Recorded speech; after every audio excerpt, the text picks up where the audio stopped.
Baik Fandi, saya ada satu soalan tambahan untuk Fandi. Melihat kepada laporan yang disediakan oleh Fandi, terutamanya di Kampung Limau Kasturi, misalnya penduduk yang pernah berdepan dengan banjir pada tahun lalu, tahun ini mereka membuat persiapan sendiri, bina rumah rakit dan sebagainya.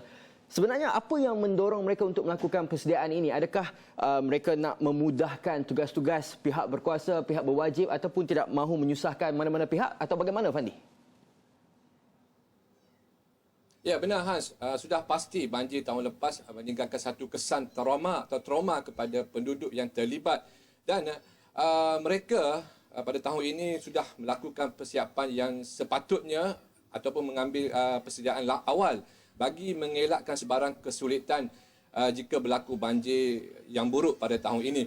Hans, bagi membicarakan mengenai persediaan banjir ini bersama saya pada malam ini ialah saudara Azni Zainal Abidin yang merupakan seorang mangsa banjir yang turut terkesan dengan banjir tahun lepas. Jadi selamat datang, terima kasih kerana sudi bersama dengan Astro Awani, Saudara Azni. Boleh Saudara Azni ceritakan kepada Astro Awani atau kongsikan bersama kita pengalaman menghadapi situasi banjir pada tahun lepas? Ya, terima kasih. Memang banjir tahun lepas tak dijangka oleh sesiapa pun. Saya sendiri mengalami satu keadaan yang sangat mencemaskan. Air naik dengan begitu mendadak sehingga masuk ke dalam rumah saya, menghampiri paha, dan banyak barang-barang saya yang tak dapat saya selamatkan. Contohnya sofa, peti ais, mesin basuh, dan kain-kain baju serta pinggan mangkuk yang tak dapat saya selamatkan. Dua buah peti almari kasut saya pun hanyut di bawah air, entah ke mana. Jadi pada ketika itu, apa perasaan ataupun kepada siapa yang kita ingin minta bantuan bila berlaku keadaan sedemikian tu? Ketika itu kami di taman yang saya duduki itu, kita orang kata bergerak sendiri. Kita bergerak sendiri tanpa pertolongan daripada pihak-pihak berwajib lah.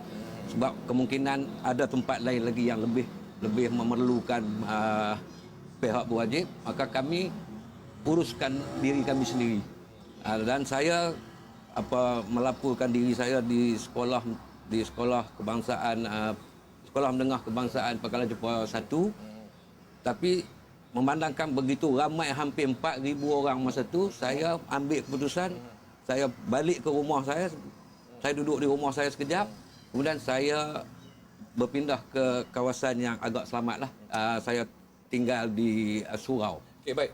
Kita sedia maklum sekarang musim tengkujuh sudah memasuki edahnya. Jadi apa persediaan saudara Azni sendiri bila mana sudah berlaku pernah banjir di kawasan penempatan saudara. Jadi apa persediaan awal, apa persediaan pada kali-kali ini yang dilakukan oleh saudara Azni?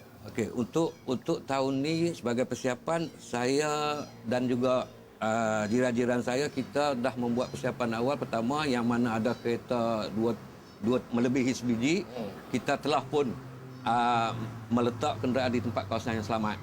Dan kita juga telah menyediakan barang-barang makanan dengan agak lebih sikit lah berbanding dengan tahun lepas yang tanpa ada sebarang persediaan langsung. Okey, right. Terima kasih Saudara Azim kerana sudi bersama dengan Astro Awani.